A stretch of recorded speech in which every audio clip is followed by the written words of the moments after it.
Hello प्यारे बच्चों। आशा करती हूँ आप सब स्वस्थ हैं और ये है आपकी ईएमसी वर्कशीट नंबर 22 जो आपको याद दिलाने आई है कि आप में हर तरह की क्षमता है। Yes, I can.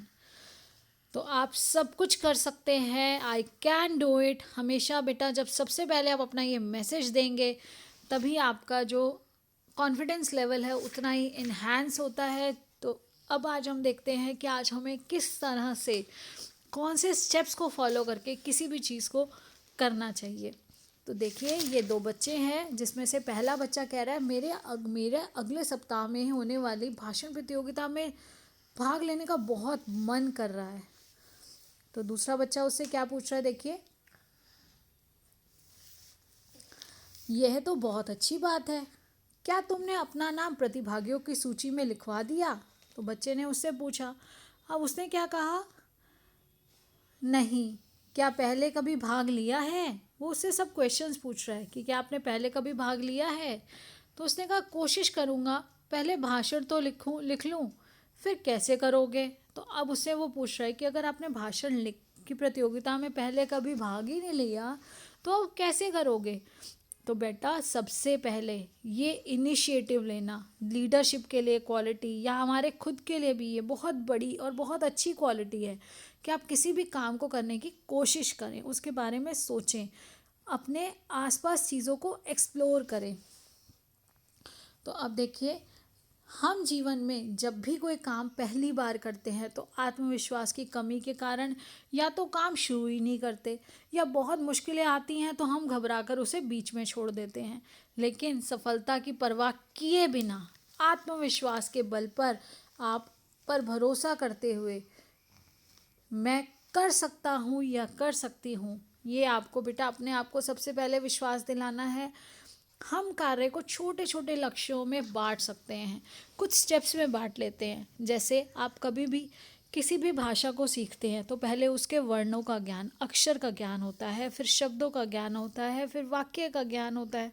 तो स्टेप बाय स्टेप आप सीढ़ी चढ़ते हैं ना, इसी तरह से हर काम के मुकाम पर पहुंचने के लिए, उसे प्राप्त करने के लिए हमें स्टेप बाय स्टेप आगे बढ़ना है। जिसमें से कुछ आपको ऐसी चुनौतियों के बारे में बताया गया है जो सभी बच्चों के साथ होता है।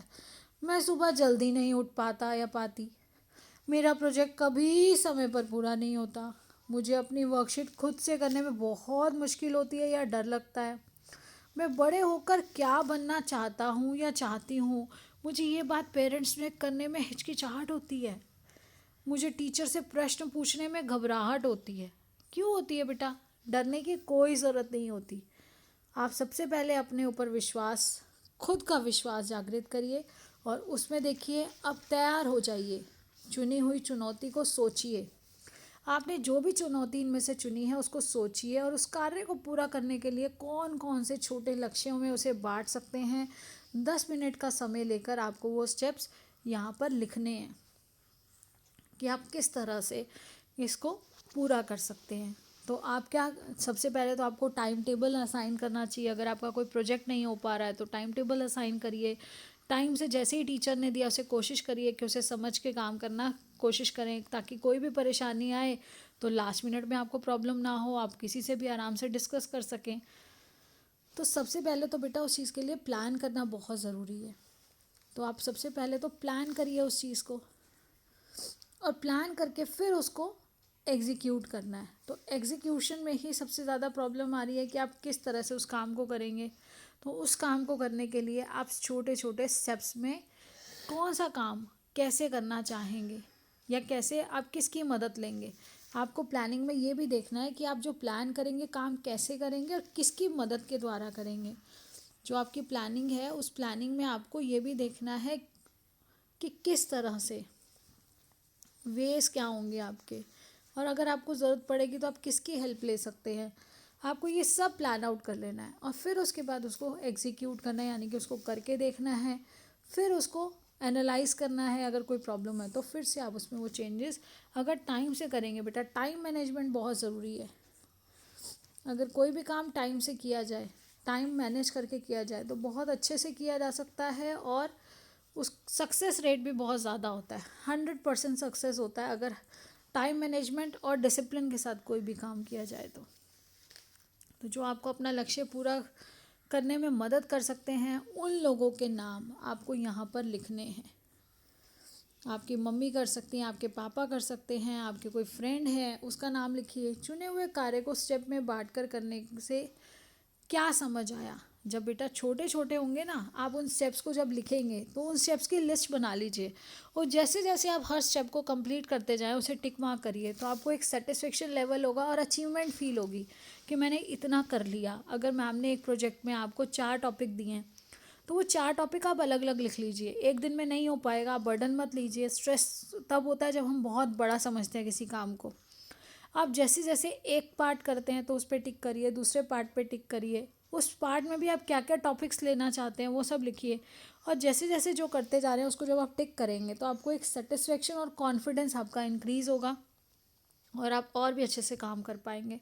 अपने निजी जीवन में बड़े या मुश्किल कार्य को छोटे लक्ष्यों में बांटने से कैसे मदद करता है, तो मैंने जैसे अभी आपको बताया कि जब छोटे छोटे कार्य जब आप अचीव कर लेते हैं तो उससे आपको सेटिस्फेक्शन भी होती है और उससे आपका कॉन्फिडेंस भी बढ़ता है। अब नए मौके ढूंढने हैं हमें, जैसे कि हमें ईएमसी में हमेशा बताया जाता है कि हमें अपने आसपास हर चीज़ को एनालाइज करना है, समझना है और अपने लिए अवसर भी ढूंढने हैं।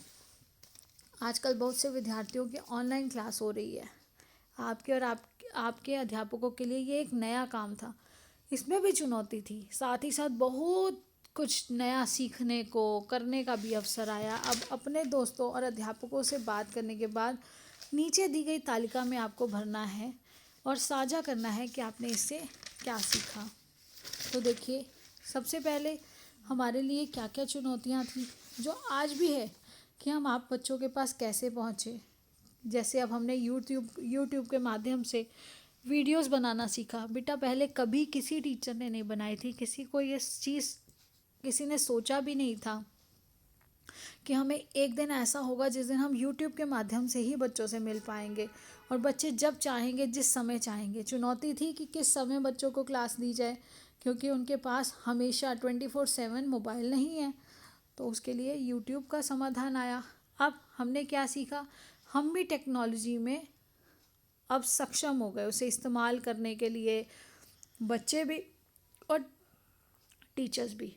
अब हम सभी मिलकर जूम मीटिंग कर रहे हैं, गूगल मीट कर रहे हैं और इवन यूट्यूब पे बच्चे भी डाल रहे हैं अपने प्रोजेक्ट्स, टीचर्स भी डाल रहे हैं। हमें कोई चीज़ नहीं समझ आती तो हम उस चीज़ को साक्षात्कार करते हुए देख सकते हैं। इवन देखो, घर में हमने अभी लॉकडाउन के समय में बच्चों ने कितनी रेसिपीज़ ट्राई की, तो वो सब भी यूट्यूब के माध्यम से हमने कितना कुछ सीखा, सबके एक्सपीरियंसेस को भी सीखा।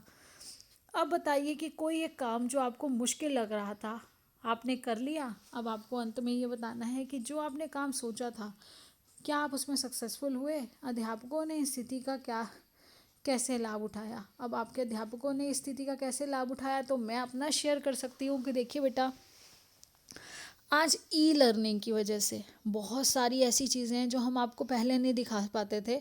वीडियोस के माध्यम से हम आप सबको वो चीज़ें भी दिखा पा रहे हैं जो मूर्त रूप में मैं क्लास में नहीं करके दिखा सकती थी। दूसरा, आज यूट्यूब के माध्यम से, इस टेक्नोलॉजी के माध्यम से, इंटरनेट के कारण आज जब चाहे आप चाहें तो रात को, जब चाहे तो सुबह, आपके पास जब सहूलियत हो आप उस समय के अनुसार, अपने समय और संसाधनों के अनुसार आप पढ़ाई कर सकते हैं। जितने समय तक चाहें उतने समय तक पढ़ाई कर सकते हैं। किसी एक चीज़ को समझ ना आने पर 4 बार देखकर समझ सकते हैं, नहीं तो अलग अलग माध्यमों से अलग अलग चैनल्स को ऑप्ट कर सकते हैं। तो आपके पास वैरायटी है, सिर्फ एक क्या है, जिज्ञासा। आपके अंदर वो इच्छा होनी चाहिए, वो क्यूरियोसिटी होनी चाहिए। अगर आपके अंदर वो क्यूरियोसिटी होगी, यानी कि जिज्ञासा होगी, जानने की इच्छा होगी, तो आपके पास बहुत से माध्यम हैं जिनसे आप ज्ञान प्राप्त कर सकते हैं। और वो किसी भी तरह का ज्ञान हो सकता है, वो स्किल्स भी हो सकती है, वो नॉलेज भी हो सकती है। हर चीज़ हमारे आसपास है, सिर्फ वो इच्छा, डिज़ायर टू लर्न। आपके अंदर वो डिज़ायर होनी चाहिए, वो इच्छा होनी चाहिए, डिज़ायर टू लर्न, वो डिज़ायर टू रिसीव। किसी चीज़ को अगर कोई आपको बता रहा है तो आप उसको लेने की इच्छा हो, नहीं तो कोई भी कुछ बोलता रहे। अगर सुनने वाला उसे सुन के समझना ही नहीं चाहता तो दो बोलने वाला तो बेवकूफ़ है। तो इसलिए डिज़ायर टू रिसीव, जो आपको बताया जा रहा है, अब उसको ले भी, उसको उसको समझे भी, तभी कोई भी चीज़ पॉजिटिव होगी और हमें वो सक्सेस देगी, और 100% सक्सेस होगा। इन शॉर्ट मैं आपको कुछ एक फ्लो चार्ट के माध्यम से बताना चाहती हूँ, जो मैंने खुद क्लास के लिए बनाए और क्लास में बच्चों से शेयर किए थे। तो ड्रीम बिग, सबसे पहले अपनी जो ड्रीम्स हैं वो बिग होनी चाहिए, आपके लिए बड़ा सोचिए। और सेट योर गोल्स, जैसे अभी आपको बताया, वो गोल्स आपके बेटा ऐसा नहीं है कि आपने बड़े बड़े, आज मैं प्राइम मिनिस्टर बन जाऊं, तो वो गोल कभी पूरा नहीं हो सकता। वो गोल जो होने चाहिए वो स्मार्ट होने चाहिए, स्पेसिफिक होने चाहिए कि आप क्या सोचते हैं कि दिए हुए समय में क्या हो जाएगा, अचीवेबल हो, अचीव हो सके वो, अचीवेबल या फिर मेजरेबल आप उसको बोल सकते हैं, मेजरेबल हो, टाइम बाउंड हो कि मुझे इतने समय में ये काम करना है। नहीं तो उन लक्ष्यों को बनाने का भी कोई फ़ायदा नहीं होगा अगर आपने समय पर उनके साथ समय नहीं लगाया। आप कहें कि 2 दिन में ये काम, और 2 दिन का काम अभी 20 दिन भी हो जाए वो काम ख़त्म नहीं हुआ, तो ऐसा कभी लक्ष्य आप प्राप्त नहीं कर पाएंगे। तो उसके साथ आप समय भी निर्धारित करिए कि जो भी आपने छोटे छोटे लक्ष्य बनाए हैं, छोटे छोटे बनाइए ताकि उनके अचीवमेंट पे आपको कॉन्फिडेंस मिले। और फिर उसके बाद टेक एक्शन, उन पर काम करिए, और काम जो हो वो टाइम बाउंड हो। देखिए, मोटिवेशन आपको हम सब बड़े मिलकर, आपके फ्रेंड्स, आपके रिलेटिव, सब मिलकर मोटिवेशन दे सकते हैं। मोटिवेशन गेट्स यू गोइंग, आपको आगे बढ़ाने में हेल्प करता है, मोटिवेशन पुश करता है, but discipline keeps you growing. लेकिन जो डिसिप्लिन होता है ना बेटा, जो आपकी लाइफ का डिसिप्लिन है कि इस समय में ये करना है, इस समय ये करना चाहिए, इतने समय से इतने समय में मुझे ये काम पूरा करना है, इस चीज़ की प्रायोरिटी है, आप प्रायोरिटाइज करिएगा अपने काम को, तो आप ज़रूर सफल होंगे। अब जैसे strive for progress not perfection, आप पहले प्रोग्रेस करिए, आगे जब प्रोग्रेस करेंगे तो धीरे धीरे परफेक्शन आपकी प्रैक्टिस से आ जाएगी। और अगर पढ़ाई के मामले में देखें तो देखिए, जैसे अब आपकी चाहे कोई नॉलेज हो या कोई स्किल हो, एग्ज़ाम्स आने वाले हैं, फाइनल एग्ज़ाम, हमारा सेशन ख़त्म होने वाला है, तो इस कंडीशन में बेटा टेक रिस्पॉन्सिबिलिटी, आपको खुद रिस्पॉन्सिबल बनना है अपनी हर चीज़ के लिए। अपने लर्निंग स्टाइल को अडॉप्ट करिए, आपको लिखकर याद होता है, आपको पढ़कर याद होता है, आपको लिखकर कोई चीज़ समझ आती है, आपको देखकर समझ आती है, तो अपने स्टाइल को फॉलो करिए। आप इंटरनेट की भी हेल्प ले सकते हैं इन छोटी छोटी चीज़ों को एकम्प्लिश करने में, धीरे धीरे आप और आगे बस सीख जाएंगे। और टाइम मैनेजमेंट सबसे ज़रूरी है, टाइम मैनेजमेंट। आपको सब कुछ आता होगा, लेकिन अगर आप पेपर में समय पर उसको नहीं लिख पाए, जो कार्य आपको 3 घंटे में करने के लिए दिया गया, अगर उसको आप 2.5 घंटे में करके रिवीजन के लिए समय नहीं बचा पाए और आपके क्वेश्चंस बीच में स्किप हो गए, आप घबरा गए अंत समय में, तो आपने अगर वहाँ पे प्रेजेंट नहीं किया तो सब कुछ ज़ीरो है। तो इसलिए बेटा time management is must, exam में भी, तैयारी के समय में भी, अपने दिन को आप मैनेज करके चलिए। इट्स योर टाइम, और वो बहुत क्रूशल है। Time and tide wait for none, तो टाइम ना तो किसी के लिए रुका है, ना वो टाइड किसी के लिए रुकता है। समय हमेशा बेटा आगे बढ़ता चला जाता है, कभी वापस नहीं आता। उसकी इम्पोर्टेंस को समझिए, छोटे छोटे लक्ष्य बनाइए, उनकी लिस्ट बनाइए, अपने दिन को प्लान करके चलिए। एक दिन पहले ही रात को आप प्लान कर लीजिए, जिस चीज़ को आपको करने में अच्छा लगता है या क्यूरियस हैं आप जिसको चीज़ को करने में, तो उसके अवसर ढूंढिए, उसको करके देखिए। जब आप प्रैक्टिकली किसी चीज़ को करके देखेंगे तो करके सीखना बहुत अच्छा होता है, और सबसे अच्छा तरीका ही यही है कि आप उसे कर कर सीखें, learning by doing with management of time. I hope everything is clear to you, और आप अच्छे से अपने टाइम को मैनेज भी करेंगे, and all of you can do it. First, अपने आप को बेटा, मेडिटेशन भी अगर आप करते हैं, आपको माइंडफुलनेस सिखाई है, आपको माइंडफुलनेस की एक्टिविटी में भी अपने आप को हमेशा यही मैसेज देना है, yes I can do it, I can do it, I am perfect. वो कॉन्फिडेंस ही आपको हर चीज़ में एक मोटिवेशनल फोर्स की तरह वर्क करेगा। और डिसिप्लिन लाइफ अगर एक स्टूडेंट की होती है तो वो स्टूडेंट सक्सेसफुल होता है। समय पर अपने सारे काम करिए और इसी तरह से आगे अचीव करते रहिए। So keep learning and enjoying, stay blessed and healthy, have a nice day and be in touch. साथ बने रहिए चैनल को सब्सक्राइब करके बेल आइकन प्रेस कर दीजिए ताकि जैसे ही वीडियो अपलोड आपके नोटिफिकेशन आ जाए और आप अपना काम समय पर कर सकें। धन्यवाद। आपका दिन शुभ हो।